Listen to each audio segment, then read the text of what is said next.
रक्षा मंत्री राजनाथ सिंह श्रीनगर के दौरे पर गए। इस दौरान वे जवानों से भी मुलाकात कर रखे हैं। उनके साथ एलजी मनोज सिन्हा नजर आ रखे हैं। आर्मी चीफ भी मौजूद हैं। क्या कुछ कह रहे हैं आपको सुनवा देते हैं। कि आतंकवाद के खिलाफ हम किसी भी हद तक जा सकते हैं। साथियों, आतंकवादियों ने पहलगाम में आतंकवादी घटना को अंजाम देकर भारत के मस्तक पर चोट पहुंचाने की कोशिश की है। भारत की सामाजिक एकता को तोड़ने का भी प्रयास किया गया है। उन्होंने भारत के माथे पर वार किया, हमने उनकी छाती पर वार किया है और छाती पर घाव किया है। पाकिस्तान के जख्मों का इलाज इसी बात में है कि वह भारत विरोधी और आतंकवादी संगठनों को पनाह देना बंद करे और अपनी जमीन का इस्तेमाल भारत के खिलाफ किसी भी सूरत में न होने दे। साथियों, आपको याद होगा कि लगभग 21 साल पहले स्वर्गीय अटल बिहारी वाजपेयी जी के सामने इसी पाकिस्तान ने इस्लामाबाद में डिक्लेरेशन किया था कि अब उनकी धरती से आतंकवाद एक्सपोर्ट नहीं किया जाएगा। मगर पाकिस्तान ने भारत को धोखा दिया है। पाकिस्तान ने भारत को छला है और आज भी वह धोखा दे रहा है। इसका खामियाजा अब उसको भारी कीमत करके भुगतना पड़ा है और यह कीमत, यदि आतंकवादी वारदातें चलती रही तो लगातार यह बढ़ने ही वाली है। हमारे प्रधानमंत्री श्री नरेंद्र मोदी जी ने दो टूक शब्दों में आतंकवाद के खिलाफ भारत की नीति को रीडिफाइन कर दिया है, इसे परिभाषित कर दिया है, जो यह कहती है कि हिंदुस्तान की सरजमी पर किया गया कोई भी आतंकी हमला एक एक्ट ऑफ वार माना जाएगा। दोनों देशों में जो अंडरस्टैंडिंग बनी है फिलहाल वह इसी बात को लेकर है कि सरहद पार से कोई बेजा हरकत अब नहीं की जाएगी। अगर की गई तो बात निकलेगी तो बहुत दूर तक जाएगी। साथ ही हमारे प्रधानमंत्री ने यह भी साफ कर दिया है, आतंक और बातचीत कदापि एक साथ नहीं चलेंगे और अगर बात होगी तो आतंकवाद पर होगी और पाक ऑक्युपाइड कश्मीर पर ही होगी।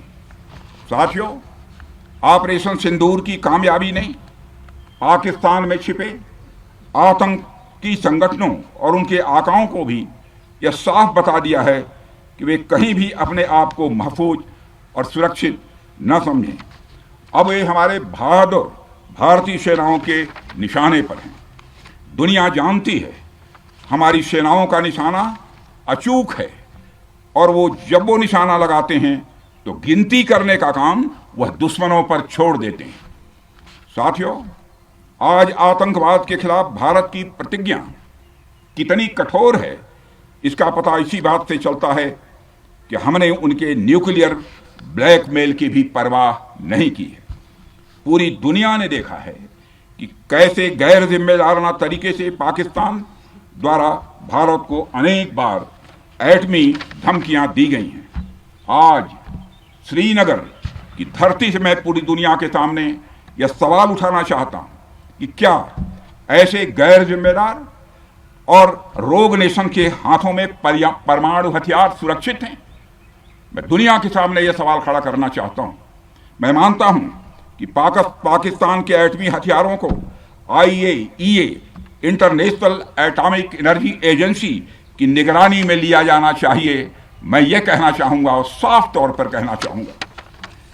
साथियों, हमारी सेनाओं हमारी सीमाओं पर अपनी मातृभूमि की रक्षा के लिए जिस तरह से आप सभी बिना रुके बिना थके दिन रात लगे रहते हैं वह अपने आप में अद्भुत है और अद्वितीय भी है। आपकी यही बातें हम सब भारतीयों के लिए मार्गदर्शक का कार्य करती हैं।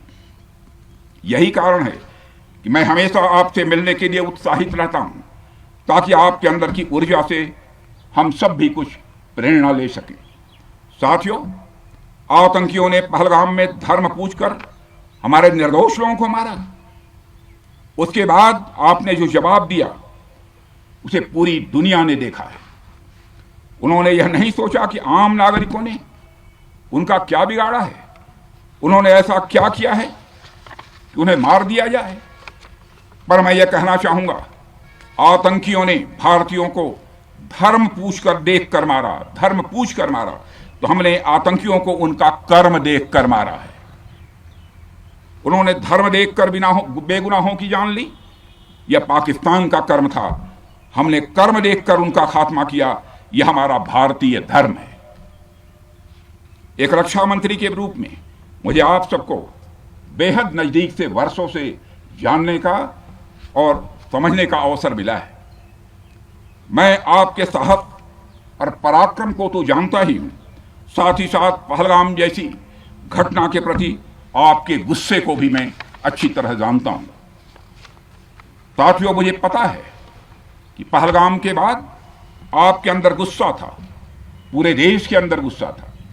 मुझे पता है कैसा महसूस होता है जब धमनियों में बह रहा रक्त बेकाबू होने लगे, और मुझे इस बात की खुशी भी है कि आपने अपने गुस्से को सही दिशा देते हुए बड़ी बहादुरी और सूझबूझ के साथ पहलगाम का बदला लिया है। रही बात पाकिस्तान की, तो उसकी बात ही क्या करूं आपसे। वह देश तो मांगते मांगते अपनी जहालत से एक ऐसी हालात में आ गया है कि उसके बारे में यह भी कहा जा सकता है कि पाकिस्तान जहां भी खड़ा होता है वहीं से मांगने वालों की लाइन प्रारंभ हो जाती है। अभी आपने सुना ही होगा कैसे वह फिर एक बार इंटरनेशनल मॉनेटरी फंड IMF के पास कर्ज मांगने गया। वहीं दूसरी तरफ हमारा देश है कि हम आज उन देशों की श्रेणी में आते हैं जो IMF को फंड देते हैं ताकि IMF गरीब देशों को कर्ज दे सके। ऐसी स्थिति में हमारा यह भारत है। रामचरितमानस में स्वामी तुलसीदास जी ने लिखा है, जहां सुमतितः संपत्ति नाना, जहां कुमतितः विपत्ति निदाना। यानी जहां सुमति होती है, अच्छी नीतियां होती हैं, वहां सुख और समृद्धि होती है, और जहां कुमति होती है, बुरी मति होती है, केवल दूसरों के हित की भावना होती है, वहां तरह तरह की विपत्तियां स्वाभाविक रूप से आती ही हैं। पाकिस्तान जिसका जीता जागता यह उदाहरण है। साथियों, भारत के बारे में पूरी दुनिया यह बात जानती है कि हमने हमेशा शांति को प्राथमिकता दी है।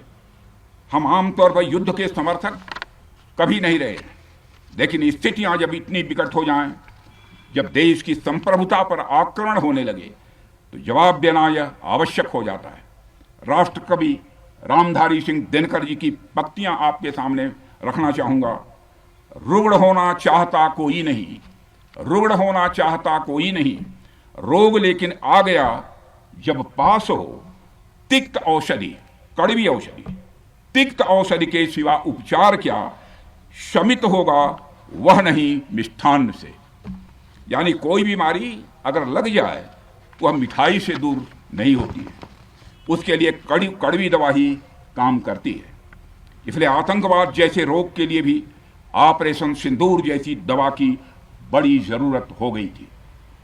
साथियों, पूरे देश में हमारी सेनाओं को और हमारे सैनिकों को एक सम्मान की दृष्टि से देखा जाता है। एक सशक्त राष्ट्र वही होता है जो अपनी सेनाओं को सम्मान के साथ साथ आधुनिक हथियार और साजो सामान भी दे जिसकी उसे जरूरत है। मुझे गर्व है कि आज प्रधानमंत्री जी के नेतृत्व में सरकार हमारी सेनाओं के लिए यह सब सारा काम कर रही है। हमने यह सुनिश्चित किया है कि हमारी सेनाएं हर परिस्थिति के लिए तैयार रहें। और मैं यहाँ पर army chief general Upendra Dwivedi ji को भी बधाई देना चाहता हूँ, क्योंकि बार बार मेरी चर्चा होती रही है और बार बार मैं यह पूछता हूँ कि जो भी आवश्यकताएं हैं उन आवश्यकताओं को पूरा करने के लिए हम पूरी तरह से तैयार हैं।